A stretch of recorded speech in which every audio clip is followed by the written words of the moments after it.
The Battle City arc was a revolutionary moment for Yu-Gi-Oh! Not only was it one of the best arcs in manga history, but it also introduced us to the Egyptian god cards, a trio of super important, super powerful, in the story at least, cards which the plot would revolve around. After seeing the popularity of these Egyptian gods, Yu-Gi-Oh! Would keep introducing us to more and more special sets of cards in this style, like the Wicked Gods from the Yu-Gi-Oh! R spin-off manga, and the Sacred Beasts from Yu-Gi-Oh! GX. And then I guess they got tired of making Hot Topic editions of the OG trio, and decided to mix it up a little with the Sign the Dragons in Yu-Gi-Oh! 5Ds. You get the idea. There are lots of these god cards lying around. Which begs the question, which set of god cards are the best god cards out of all of the ones Yu-Gi-Oh! Has given us? Just to clarify, when I say best here, I don't mean most competitively viable.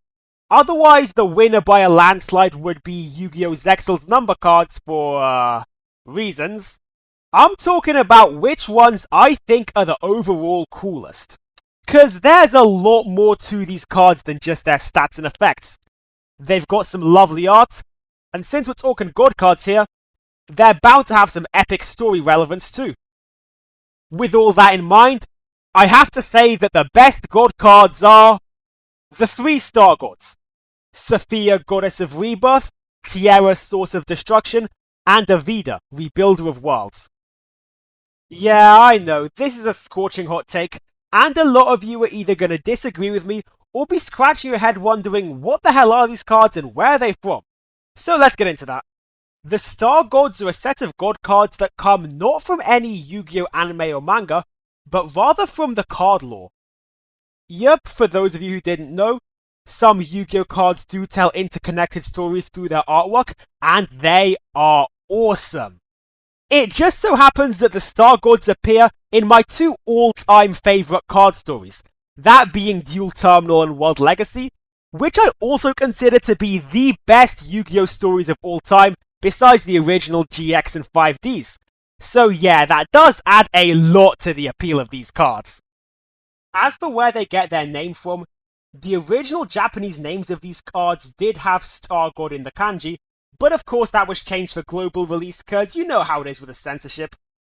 And let's be real, Konami isn't releasing any support for these guys, so it's not gonna cause any holes from a gameplay perspective.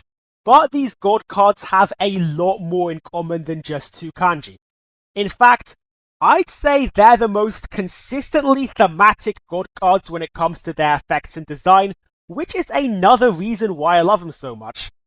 Every Star God has an attack and defense that adds up to exactly 7,000, and an effect that either banishes or shuffles pretty much everything away upon summon, which represents the insane world-ending power these guys have in the lore.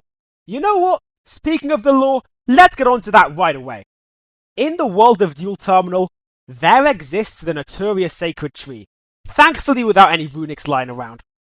Although it might look like an ordinary piece of wood with leaves on it, the tree is actually a divine supercomputer which manages the cycle of reincarnation within Duel Terminal. And it doesn't just stop at taking in souls and spitting them back out again. The tree also created 2 deities to oversee its programming: Sophia, Goddess of Rebirth, and Tierra, Source of Destruction.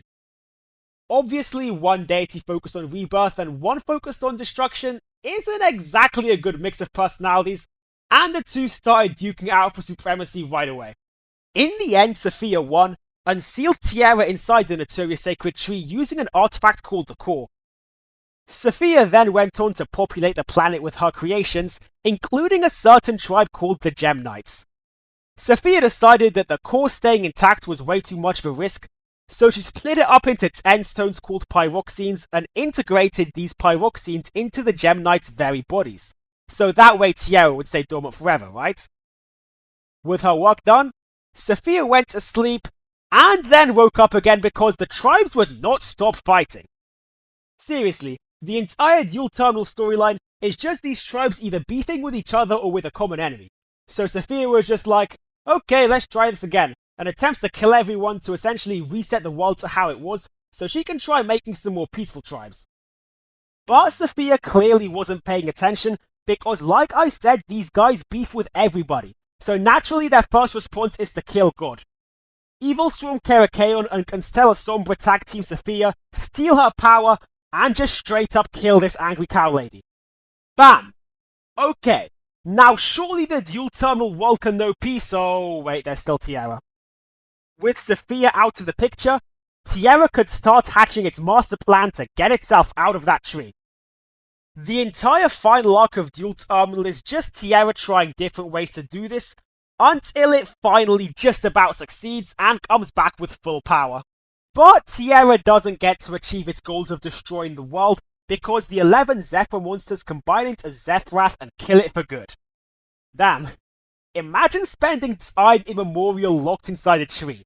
You finally get out of the tree, and then said tree gives 11 random mortals power-ups they combine into a dragon and whoop your ass.